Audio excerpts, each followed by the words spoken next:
This is Mark Bell. I'm supertraining.tv, Super Training Gym, the strongest gym in the West. We have another assistance exercise to share with you today, and it's an earth-shattering brand new exercise called the stiff-legged deadlift, or the RDL. There's many ways to perform it, but what we were looking to do today was to try to increase the mobility a little bit through the hamstrings, and what I've been working on is trying to get myself lower to the floor. Since I've lost weight, I now have an advantage of not having a huge belly, and I can bend down a little bit better. The problem is I'm so damn stiff that I can't bend down much better than before. So what we're trying to work on here at the stiff leg deadlift is we're trying to push the hips back quite a bit. Trying to drive the hips back, trying to keep the legs relatively straight. I would say like a soft knee. You kind of see the knee here. It's going to be a soft knee, just like this. Not completely straight. Go completely straight.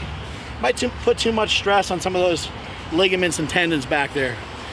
A normal rep range, normal set scheme for any of the assistance work that we do here at Super Training Gym is normally 3 to 4 sets of 6 to 12 reps.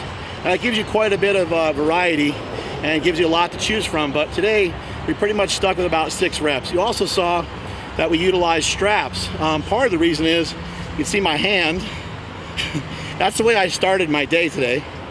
After deadlifting at the 2013 Reebok CrossFit Games, the bar was really hot and it was pretty gnarly out there, and ended up with a blister, ended up picking at it. That's what we ended up with. But anyway, the stiff leg deadlift is trying to get into the hamstrings. We're trying to get the glutes.